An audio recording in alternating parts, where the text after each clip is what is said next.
भी दिन ऐसा नहीं जाता जब मैं अपने पिता, हमारे परम पूजनीय सहाराश्री जी, हमारे अभिभावक, हमारे मार्गदर्शक और हमारे परिवार की आत्मा के बारे में न सोचूं। उनका जाना हमारे लिए ही नहीं, बल्कि पूरे समाज के लिए एक अपूरणीय क्षति है।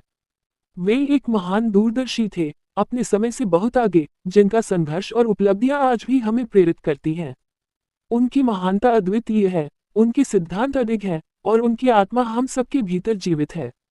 हालांकि वे शारीरिक रूप से हमारे साथ नहीं हैं, लेकिन उनका ज्ञान, उनकी विचारधारा और सहारा इंडिया परिवार के प्रति उनकी अटूट आस्था आज भी हमारा मार्गदर्शन करती है।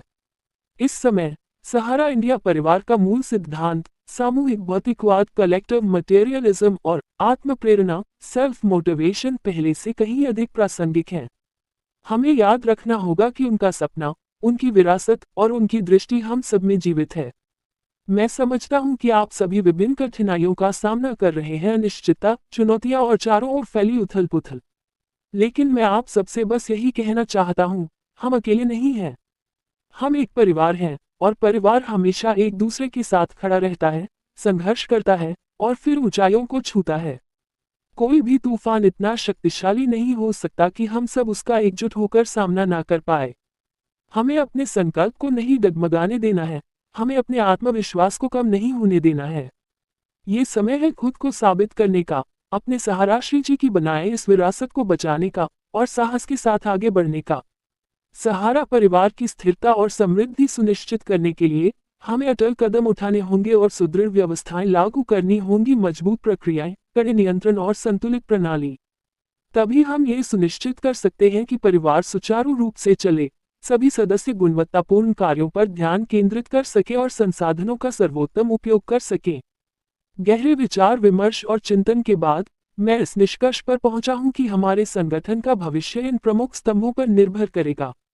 एसेट मैनेजमेंट कमेटी, ताकि हमारी संपत्तियों का सही प्रबंधन हो और संसाधनों का पूरा उपयोग किया जा सके। ह्यूमन रिसोर्स और प्रोडक्टिविटी कमेटी, हमारे कार्यकर्ताओं की मेहनत और समर्पण को सही दिशा देने के लिए। सेंट्रलाइज्ड फाइनेंशियल कंट्रोल कमेटी, वित्तीय अनुशासन बनाए रखने और हर निर्णय सही तरीके से लेने के लिए। लीगल अफेयर्स और लिटिगेशन कमेटी, लंबित कानूनी मामलों का समाधान करने और भविष्य की सुरक्षा सुनिश्चित करने के लिए।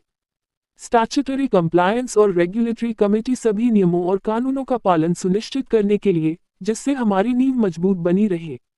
अब हमारा एकजुट होकर कार्य करने का समय है।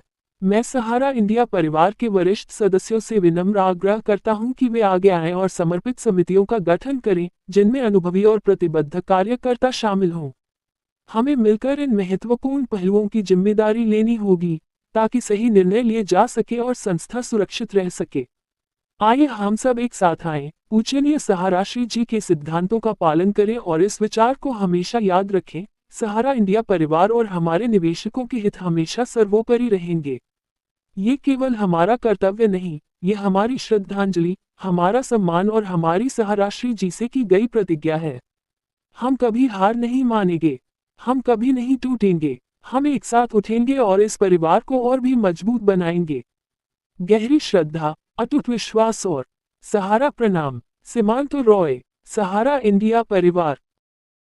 कि उनकी चिंताएं माननीय सहाराश्री जी के बाद किस प्रकार से आप लोगों के लिए हैं, और इन्हीं चिंताओं को लेते हुए शीर्ष प्रबंधन के द्वारा जो अभी 2 तारीख को मीटिंग जो होने वाला है, 2 तारीख को सुनवाई जो होने वाला है, उसको लेकर एक महत्वपूर्ण मीटिंग शीर्ष प्रबंधन का शायद 22 या 23 तारीख में होने जा रहा है, जिसको लेकर शायद सुपुत्र महोदय उपस्थित हों और उसको एक नई दिशा देने की प्रयास किया जाए। और कोशिश यही किया जा रहा है कि 2 तारीख को जो भी हेयरिंग होगा उसमें पूरी ताकत के साथ सहारनीय परिवार अपनी तरफ से कोई कोर कसर न छोड़े। और जिस प्रकार से अभी तक लड़ाई लड़ा गया है उसको देखते हुए ये उम्मीद किया जा रहा है कि ज्यादा दिन तक अब ये लड़ाई नहीं चलेगा और जल्दी ही इस लड़ाई को विजय प्राप्त करते हुए समाप्ति के कगार पर ले जाने के लिए पूरा सहारनीय परिवार अब एकजुट होने लगा है। और इसका परिणाम ही यह है कि सहाराश्री जी के सुपुत्र महोदय के द्वारा जो संदेश पारित किया गया है उसको लेकर तमाम सोशल मीडिया पर भी चर्चाएं हैं कि अब सहारनीय परिवार थोड़ा सा सभी को लेकर संगठित होता हुआ कुछ न कुछ अच्छा करने का प्रयास जरूर करने वाला है। इन्हीं उम्मीदों से बल मिलता है, इन्हीं उम्मीदों से थोड़ा सा हौसला मिलता है। और इन्हीं उम्मीदों को लेकर हम आपके पास तक जब आते हैं तो केवल एक ही हमारा ये प्रयास रहता है कि अपने साथियों के साथ थोड़ा सा सहयोग करते हुए इन सारी सूचनाओं को उन जगह तक जरूर पहुंचाया जाए जहां पर आप लोगों की पहुंच है। और सोशल मीडिया के सभी प्लेटफॉर्म पर जब आप इसको डालते हैं तो बहुत सारे कार्यकर्ताओं को संबल मिलता है, हौसला मिलता है, और आपकी केवल छोटी सी कोशिश से बहुत सारे लोग जो निराशा के गर्त में होते हैं उनको भी थोड़ा सा जीवन जीने की आशा मिलता है।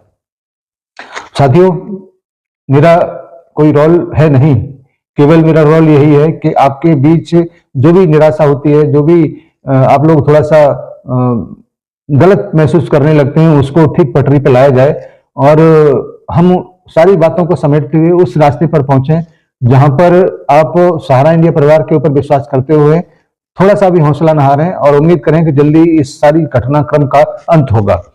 बहुत जल्दी आपके बीच जो भी मीटिंग होगा उसका अपडेट लेकर हम लोग जरूर उपस्थित होंगे और उम्मीद करते हैं कि आप भी ऐसे ही अपने अपने सोशल मीडिया के हैंडल से, चाहे वो व्हाट्सएप ग्रुप हो जिसमें भी आप जुड़े हैं, चाहे वो फेसबुक पर आपका अपना पोस्ट करने का सोशल हैंडलिंग का जो भी प्लेटफॉर्म है उस पर आप उसको पोस्ट करते हैं, वहां पर भी आप इसको जरूर अपने लोगों तक पहुंचाइए जिससे ऐसे लोग जुड़ सकें, ऐसे लोग को बल मिल सके जो आपको एक उम्मीद और भरी नजर से देखते हैं।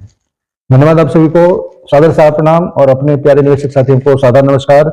हम जल्दी ही विजय प्राप्त करेंगे। जय हिंद, सादर सा प्रणाम।